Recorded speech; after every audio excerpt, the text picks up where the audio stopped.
वक्रतुंड महाकाय एकजवदन वक्रतुंड महाकाय वक्रतुंड महाकाय वक्रतुंड महाकाय सुखकर्ता दुःखहर्ता माता विघ्नाची दुर्वी पूर्वी प्रेम कृपा जयाची सर्वांगी सुंदर पिशेंदुराची कंठी झळके माळ मुक्ता फळाची जय देव जय देव जय देव जय देव जय देव जय देव जय देव जय देव.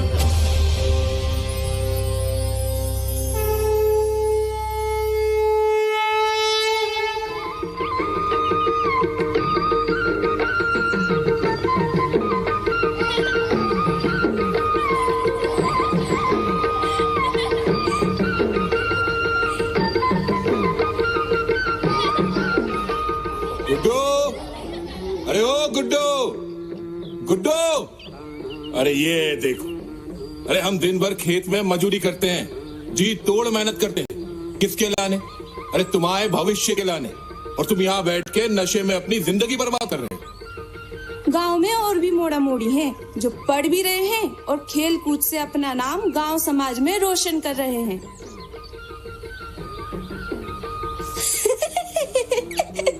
क्या खेलते रहते हैं, फालतू में ही थकते रहते हैं. सब कुछ तो मोबाइल में है, पर पता नहीं कौन से जंजाल में है.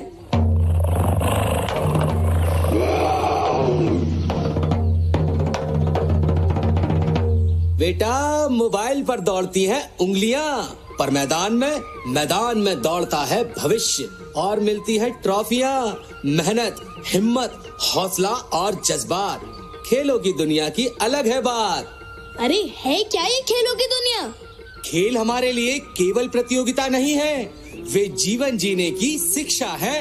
और वैसे भी पुरातन काल से ही हमारे जीवन में खेलों का बहुत अधिक महत्व रहा है. वो कैसे? बचपन से ही भीम और अर्जुन गदा और धनुष से खेला करते थे, और बाद में वही गदा और धनुष उनकी पहचान बने. वो देखो,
गुरुदेव, आप हमें वेद, शास्त्र, नीति सिखाते हैं, पर हमें रोज युद्ध विद्या और खेलों का अभ्यास क्यों कराते हैं?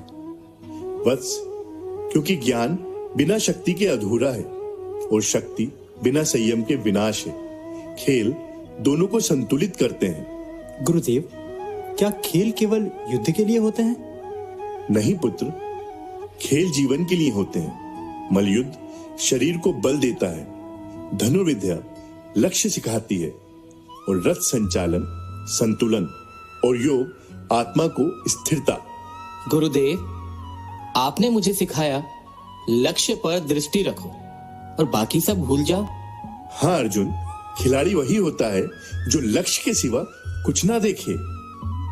गुरुदेव, मेरी शक्ति का सही उपयोग क्या है? भीम, शक्ति का अर्थ दूसरों को हराना नहीं, स्वयं को नियंत्रित करना है. गुरुदेव, आप खेल सिखाते हैं, मैं नीति सिखाऊंगा, क्योंकि बिना नीति खेल भी युद्ध बन जाता है. तो क्या खेल भी धर्म होते हैं? हाँ वत्स, जब खेल सत्य से खेला जाए तो वो धर्म बन जाता है. याद रखो, इस भूमि पर खेल मनोरंजन नहीं, संस्कार है. यहाँ खिलाड़ी सैनिक भी है, योगी भी है और नागरिक भी है. गुरुदेव, क्या खेलों से कोई प्रसिद्ध भी हो सकता है? यदि तुम खेल को सम्मान दोगे तो खेल तुम्हें पहचान देंगे। मैं लक्ष्य बनूंगा, मैं शक्ति बनूंगा और हम खिलाड़ी बनेंगे। और यही खिलाड़ी एक दिन इतिहास बनाएंगे और खेलों को नई पहचान दिलाएंगे।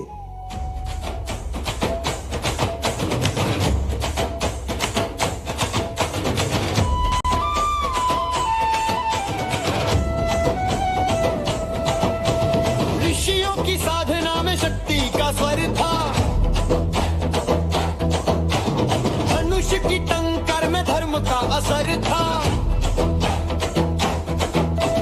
ऋषियों की साधना में शक्ति का स्वर था, धनुष की टंकार में धर्म का असर था। योग बना जीवन का पथ, युद्ध बना अनुशासन, खेल बने संस्कृति की पहली पहचान।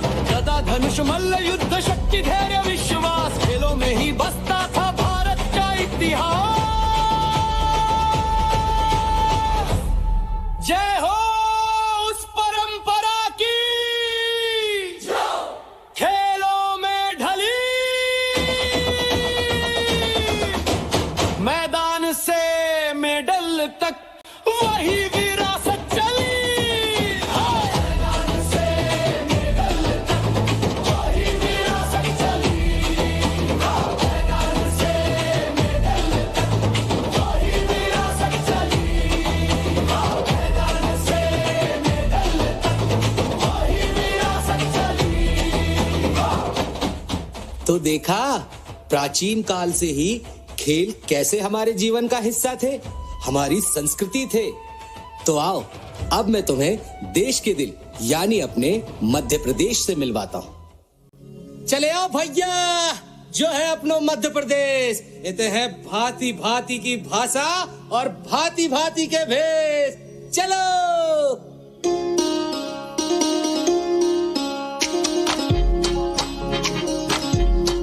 ओ बेटा बिटियन ने एमपी को मान है बड़ा, बेटा बिटियन ने एमपी को मान है बड़ा, और दुनिया में भारत को परचम लहराओ। तुम्हें बात जब बताए सच्ची, मैदान से मेडल तक की।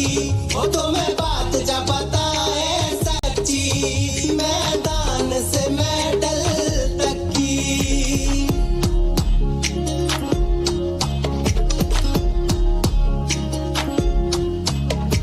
क्रिकेट की दुनिया में नाम है कमाओ, अपनी तेज गेंदबाजी से देश को जिताओ। एमपी की बिटिया ने वर्ल्ड कप हिलाओ। तुम्हें बात जब बताए सच्ची, मैदान से मेडल तक की। ओ तुम्हें बात जब बताए सच्ची, मैदान से मेडल तक की। ओ तुम्हें बात जब बताए सच्ची, मैदान से मेडल तक की। बेटा, खिलाड़ी जन्म से विजेता नहीं बन जाता, वह गिरता है, उठता है, मेहनत करता है और फिर आगे बढ़ता है।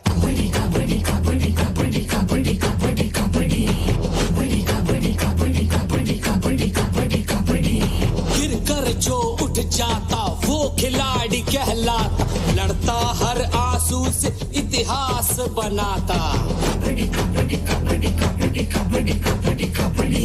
पसीने से लिखी कहानी, हर हार में जीत छुपी, मैदान से भागे न जो तकदीर करे वही।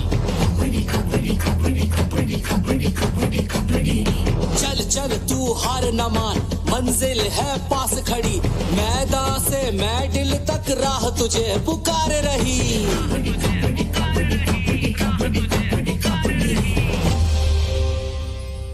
ये सब तो समझ गया, लेकिन मेरे भविष्य का क्या? लोग तो कहते हैं खेलोगे कूदोगे तो होगे खराब। खेलने कूदने से कोई खराब नहीं बनता, बल्कि स्वस्थ, अनुशासित और सभ्य नागरिक बनता है। और फिर जिंदगी के खेल के मैदान में तो सफलता मिलती ही है, जीवन भी सकारात्मक हो जाता है।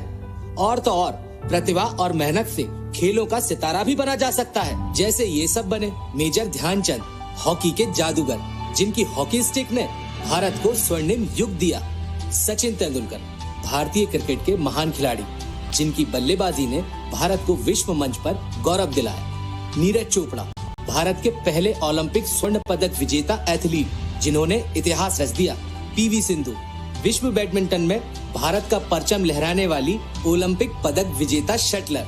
क्रांति गौड़, भारतीय महिला क्रिकेट की उभरती सितारा जो अपनी तेज गेंदबाजी और जज्बे से नई पहचान बना रही है। विवेक सागर, भारतीय हॉकी टीम के प्रतिभाशाली मिडफील्ड खिलाड़ी जो अपनी तेज गति और शानदार पासिंग के लिए जाने जाते हैं। ऐश्वर्य प्रताप सिंह, भारतीय शूटिंग खिलाड़ी जिन्होंने अंतर्राष्ट्रीय स्तर पर सटीक निशानेबाजी से देश का नाम रोशन किया। समरदीप, एथलेटिक्स के उभरते हुए खिलाड़ी जो अपनी मेहनत और निरंतर प्रदर्शन से पहचान बना रहे हैं। नीरू टाडा, शॉटगन शूटिंग की होनहार खिलाड़ी जो सटीकता और अनुशासन के साथ प्रतिस्पर्धाओं में उत्कृष्ट प्रदर्शन करती हैं। ऐसे ही न जाने कितने अनगिनत नाम जो मैदान से निकले और स्टार बन गए, देश की शान बन गए। क्या बात है, अब तो मैं भी जरूर खेलूंगा। बिल्कुल, तुम और तुम्हारे जैसा हर बच्चा जरूर खेलेगा, क्योंकि खेलों की राष्ट्रीय रैंकिंग में देश के 3 अग्रणीय राज्यों में से एक हमारा मध्य प्रदेश भी है, जो 18 खेल, 11 अकादमियों, 15 हॉकी टर्फ, 8 एथलेटिक ट्रैक्स और 139 खेल अधोसंरचनाओं के साथ मध्य प्रदेश तैयार कर रहा है अंतर्राष्ट्रीय खिलाड़ी, चैंपियंस खिलाड़ी। इसीलिए हमारे देश के यशस्वी प्रधानमंत्री श्री नरेंद्र मोदी जी कहते हैं, एक खिलाड़ी दुनिया के किसी कोने में हाथ में तिरंगा लेकर के दौड़ता है, सारे हिंदुस्तान में ऊर्जा भर देता है।